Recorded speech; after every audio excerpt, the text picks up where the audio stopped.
Imagina por un momento que pudieras sumergirte en las profundidades más oscuras del océano, donde la presión del agua podría aplastar un automóvil como si fuera una lata de refresco. Ahora imagina hacer ese viaje en un submarino nuclear de cristal con ventanas enormes que te permiten ver las maravillas y los horrores que acechan en las profundidades abisales. Esa era exactamente la promesa que Viaje al fondo del mar hacía cada semana a millones de espectadores desde 1964 hasta 1968. Esta serie no era solo entretenimiento submarino. Era una ventana a un mundo inexplorado, que en esa época sabíamos menos que sobre la superficie de la Luna. El Seaview, ese submarino imposiblemente elegante con su nariz puntiaguda de cristal y sus líneas aerodinámicas, se convirtió en uno de los vehículos más icónicos de la ciencia ficción televisiva. Pero lo que hacía especial a esta serie no eran solo los monstruos de goma y los efectos especiales de tanques de agua. Era algo más profundo. Era la visión de un hombre obsesionado llamado Irwin Allen, quien creía fervientemente que la televisión podía ser tanto espectáculo como vehículo para despertar la imaginación sobre los misterios científicos reales. Allen ya había probado su concepto con una película teatral de Viaje al fondo del mar en 1961, 3 años antes de que la serie comenzara. Esa película, protagonizada por Walter Pidgeon y Joan Fontaine, fue un éxito sorpresivo de taquilla, que recaudó más de $8 millones.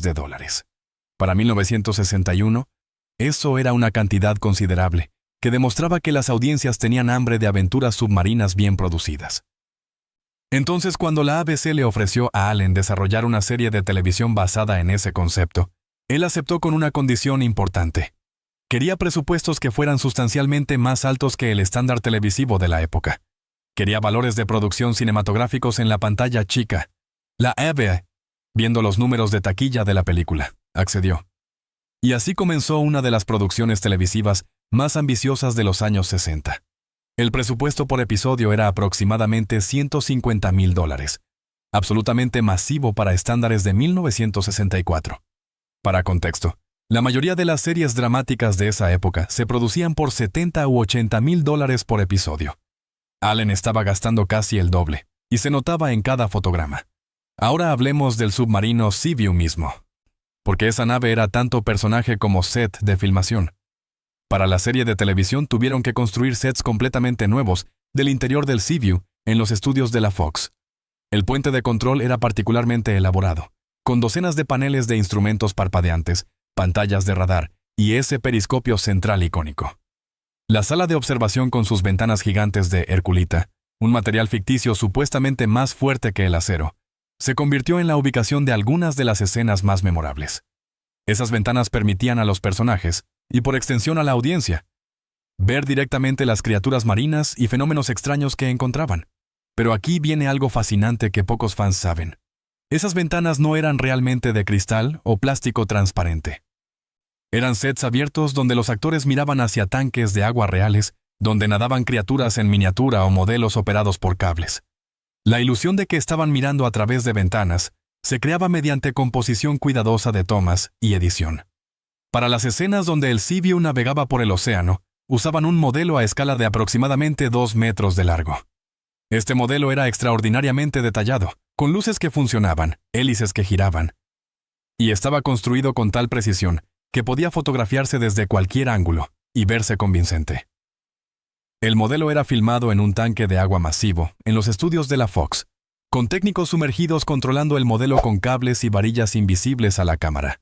Creaban corrientes de agua, burbujas y efectos de turbulencia para simular el movimiento submarino. Para el humo y las emanaciones subacuáticas, inyectaban leche en el agua, que se dispersaba de maneras que se veían sorprendentemente como gases volcánicos o descargas químicas. Ahora, hablemos del elenco, porque aquí la historia se pone realmente interesante en términos de dinámicas humanas. Richard Basehart fue elegido para interpretar al almirante Harriman Nelson, el brillante pero a veces impulsivo creador y comandante del Seaview. Basehart era actor serio con credenciales impresionantes, nominado al Globo de Oro por su trabajo en cine europeo. Inicialmente tenía reservas sobre hacer televisión, que en los 60 aún era vista por muchos actores de cine como un paso hacia abajo profesionalmente. Pero Allen lo convenció con 2 argumentos.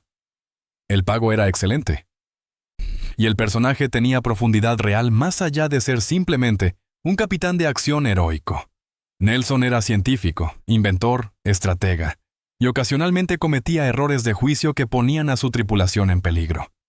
David Hedison interpretaba al capitán Lee Crane, el comandante táctico del Seaview, que frecuentemente tenía que moderar los impulsos más arriesgados de Nelson. La dinámica entre Basehart y Hedison, Nelson y Crane, era el corazón emocional de la serie. No siempre estaban de acuerdo. Tenían conflictos genuinos sobre tácticas y decisiones, pero había respeto profundo y eventual camaradería. Hedison traía energía juvenil y carisma de galán que balanceaba perfectamente la intensidad intelectual más madura de Basehart. Pero aquí viene algo que causaba tensión real detrás de cámaras: la cuestión de quién era realmente la estrella de la serie. Basehart recibía facturación principal en los créditos como el almirante Nelson, pero Hedison, siendo más joven y convencionalmente atractivo, recibía más atención de fans, especialmente audiencias femeninas. Esta dinámica creaba una competencia sutil pero presente entre los dos actores, aunque ambos mantenían profesionalismo admirable en el set. Richard Basehart era metódico y preparado. Llegaba al set habiendo memorizado no solo sus líneas, sino las de todos los demás actores. David Hedison era más espontáneo y relajado, confiando en su carisma natural y habilidad para improvisar cuando fuera necesario. Estos estilos contrastantes de actuación ocasionalmente causaban fricciones, especialmente durante largas jornadas de filmación bajo las luces calientes del submarino. Pero había un tercer elemento del elenco que se convertiría en absolutamente crucial para el éxito de la serie: el almirante Jiggs Nelson, interpretado magníficamente por Robert Dowdell. Espera, me equivoqué. Déjame corregir eso porque este es un error común incluso entre fans dedicados. El personaje que realmente capturó corazones fue el Chief Sharkey, interpretado por Terry Becker, quien no apareció hasta la segunda temporada. Sharkey era el suboficial rudo pero leal con corazón de oro, el tipo de personaje que proporcionaba humanidad de clase trabajadora, en contraste con los oficiales educados. Terry Becker no estaba en el elenco original de la primera temporada.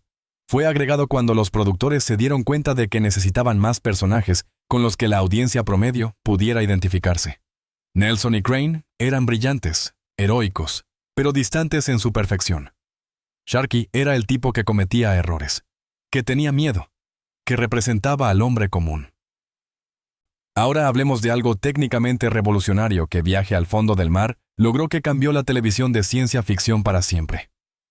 La serie fue una de las primeras en usar extensivamente lo que se llamaba fotografía de tanque, o fotografía submarina controlada, de manera consistente. Cada episodio requería horas de filmación en tanques de agua donde técnicos especializados operaban modelos, criaturas mecánicas y efectos prácticos. Para las criaturas marinas, el Departamento de Efectos Especiales creaba títeres elaborados operados por varillas, algunos midiendo hasta 3 metros de largo. Había un pulpo gigante mecánico que aparecía recurrentemente y que requería 6 operadores trabajando en sincronización perfecta para animar sus tentáculos. Este pulpo se convirtió en antagonista tan popular que aparecía en múltiples episodios, cada vez con modificaciones para hacerlo parecer diferente. Las medusas gigantes brillantes, los calamares monstruosos, las anguilas eléctricas del tamaño de autobuses, todos eran creados prácticamente en lugar de mediante animación. Esta insistencia en efectos prácticos le daba a la serie una cualidad táctil, una realidad física que efectos de animación de la época no podrían igualar. Pero crear estos efectos era increíblemente laborioso y costoso. Una sola escena de una criatura atacando al Seaview podría tomar días completos de filmación en el tanque, con docenas de tomas necesarias para capturar el momento correcto. Los técnicos trabajaban sumergidos con equipos de buceo, manipulando marionetas bajo el agua, mientras las cámaras rodaban desde ángulos múltiples. El agua tenía que ser perfectamente clara, lo que requería sistemas de filtración constantes. Cualquier partícula visible arruinaría la ilusión de estar en océano abierto. Aquí viene algo sobre el cambio dramático que ocurrió entre la primera y segunda temporada, similar a lo que le pasó a Perdidos en el espacio. La primera temporada de Viaje al fondo del mar fue filmada en blanco y negro, con un tono relativamente serio y énfasis en ciencia ficción plausible. Los guiones de la primera temporada frecuentemente abordaban amenazas que, si bien fantásticas, tenían bases en ciencia real o especulación científica informada. Episodios sobre volcanes submarinos, fallas sísmicas, criaturas de aguas profundas desconocidas. Experimentos científicos que salían mal. Pero cuando la serie hizo la transición a color en la segunda temporada, Irwin Allen tomó una decisión consciente de volverse más fantástica. Las criaturas se volvieron más monstruosas y menos biológicamente plausibles. Los alienígenas comenzaron a aparecer regularmente. Hubo viajes en el tiempo, dimensiones alternativas, monstruos de leyendas antiguas cobrando vida. Este cambio dividió a los fans exactamente como lo hizo con Perdidos en el espacio. Los puristas de la ciencia ficción dura preferían la primera temporada con sus amenazas más realistas. Pero las audiencias más amplias, especialmente los niños, adoraban los monstruos extravagantes y las aventuras cada vez más salvajes de las temporadas posteriores. Richard Basehart no era fan de este cambio. En entrevistas posteriores, expresó frustración con la dirección más camp que la serie tomó. Sentía que su personaje, el almirante Nelson, se volvía menos un científico brillante y más un cazador de monstruos genérico. Pero los ratings se mantuvieron sólidos, y la ABC no tenía intención de cambiar una fórmula que funcionaba comercialmente. Ahora algo fascinante sobre los guiones y escritores que pocos conocen. Viaje al fondo del mar empleaba un roster rotativo de guionistas de ciencia ficción, muchos de los cuales también escribían para Star Trek simultáneamente. Había considerable intercambio creativo entre estas dos series de ciencia ficción que se transmitían al mismo tiempo en diferentes cadenas. Algunos episodios de Viaje al fondo del mar tienen tramas que son sorprendentemente similares a episodios de Star Trek que salieron al aire meses antes o después. Esto no era plagio, sino resultado de que los mismos escritores exploraban temas similares en diferentes contextos, espacio versus océano. La pregunta filosófica de qué hace humano a alguien, explorada en Star Trek con androides y alienígenas, era explorada en Viaje al fondo del mar con criaturas marinas inteligentes. El concepto de la nave como familia, crucial para Star Trek, era igualmente importante en Viaje al fondo del mar. La tripulación del Seaview no eran simplemente colegas, eran hermanos que se protegían mutuamente en el ambiente hostil del océano profundo. Ahora, hablemos de algo que demuestra cuán adelantada estaba esta serie, en términos de representación y mensajes progresistas ocultos en sus narrativas. Viaje al fondo del mar.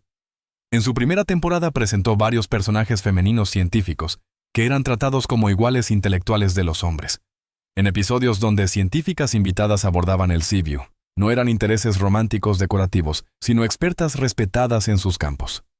Esto era notable para 1964, cuando la mayoría de las mujeres en televisión estaban relegadas a roles de secretarias, enfermeras o amas de casa. El almirante Nelson trataba a estas científicas con el mismo respeto que daría a colegas masculinos, consultándolas sobre problemas técnicos complejos. La serie también exploraba ocasionalmente temas de conservación oceánica y ambientalismo, adelantándose décadas a cuando estos temas se volvieron mainstream.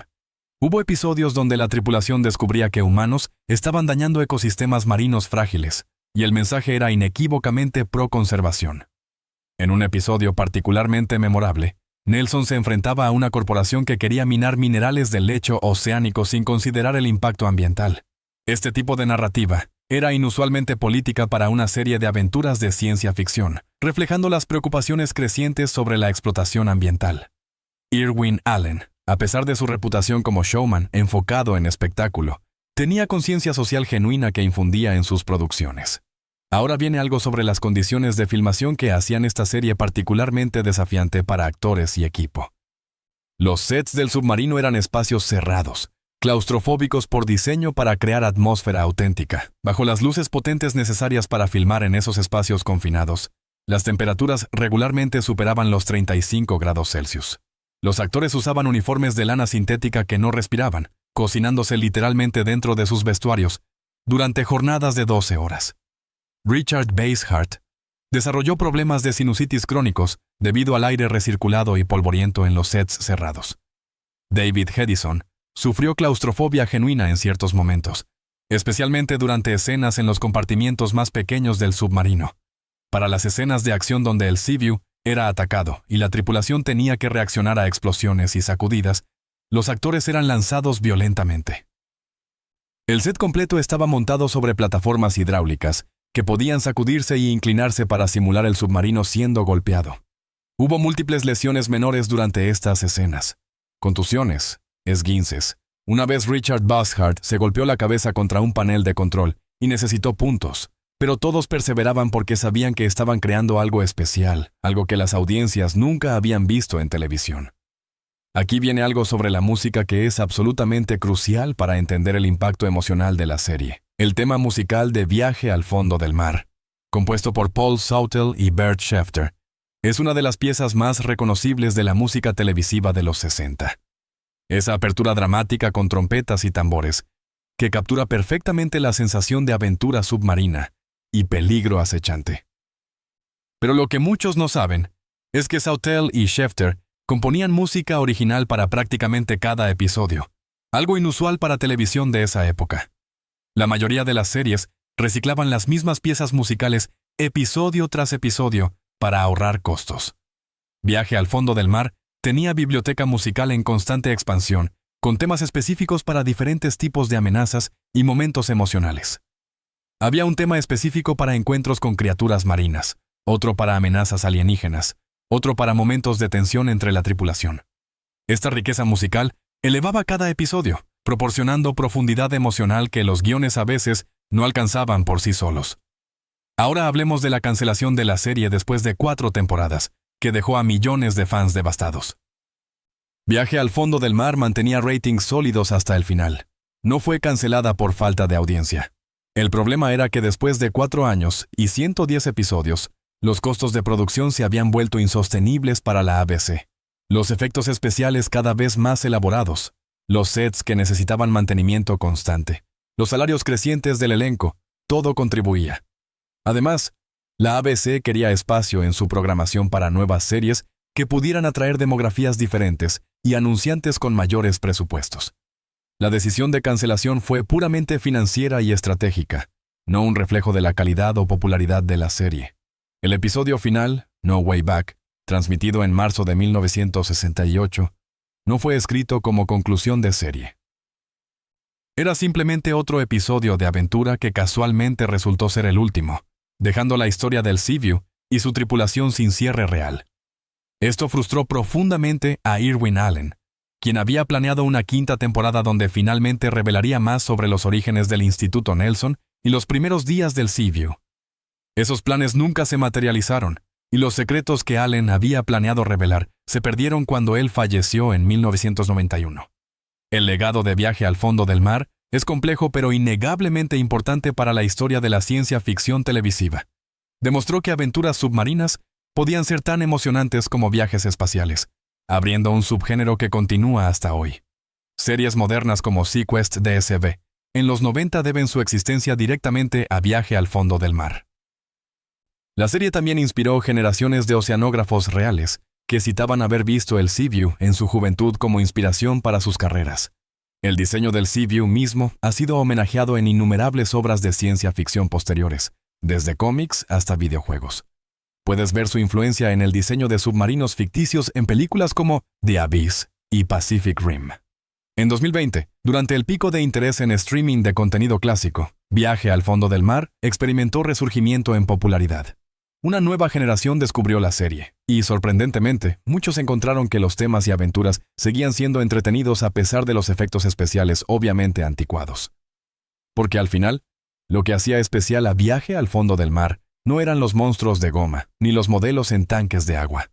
Era la promesa de que había maravillas inexploradas esperando en las profundidades, que la curiosidad científica y la valentía humana podían enfrentar cualquier desafío. Era el almirante Nelson mirando por esas ventanas imposibles hacia la oscuridad abismal y decidiendo navegar más profundo en lugar de retroceder. Y ahí lo tienen. 25 datos sobre Viaje al fondo del mar que revelan la ambición, la creatividad y el trabajo duro detrás de esta serie pionera. Fue producto de un visionario obsesivo que insistía en valores de producción cinematográficos en televisión. De actores talentosos navegando egos y claustrofobia, literal mientras creaban química en pantalla. De técnicos innovando constantemente con efectos prácticos bajo el agua que empujaban los límites de lo posible. La próxima vez que veas ese submarino elegante con su nariz de cristal deslizándose por las profundidades, recuerda que representa algo más que ficción. Representa el espíritu humano de exploración, la creencia de que ninguna frontera es demasiado oscura o profunda para ser explorada. Ese es el verdadero legado de Viaje al fondo del mar.